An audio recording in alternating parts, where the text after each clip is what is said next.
বন্ধুরা, একটি বিখ্যাত মন্দির মাতা বৈষ্ণব দেবীর মন্দির। 51 সতীপীঠের একটি পীঠ মাতা বৈষ্ণব দেবী। তা বৈষ্ণব দেবীর মন্দির ভারতের জম্মু কাশ্মীর রাজ্যের রিয়াসি জেলায় কাটরা থেকে প্রায় 13 কিলোমিটার দূরে এবং 5,200 ফিট উচ্চতায় ত্রিকুট পর্বতে একটি পবিত্র গুহায় অবস্থিত। এই মন্দিরটি বিশ্বের অন্যতম পবিত্র স্থান। মাতা বৈষ্ণব দেবী 1000 বছর আগে তপস্যা করেছিলেন ওই গুহায়।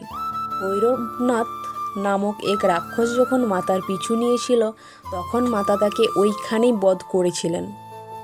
মাতা বৈষ্ণব দেবীর 3টি রূপ, মহাকালী, মহালক্ষ্মী, মহাসরস্বতী, ওইখানে দর্শন দেয়।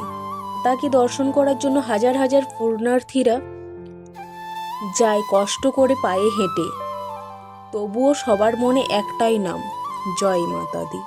সবাই এটাও মনে করে মাতার দরবার মানুষ তখনই যেতে পারে যখন মাতা স্বয়ং নিজে তাকে ডাকে, তখনই মায়ের দর্শন করতে পারে। আর মায়ের কৃপা যার উপরে একবার হয়ে যায়, তার জীবন ধন্য হয়ে যায়। জয় মাতা দি।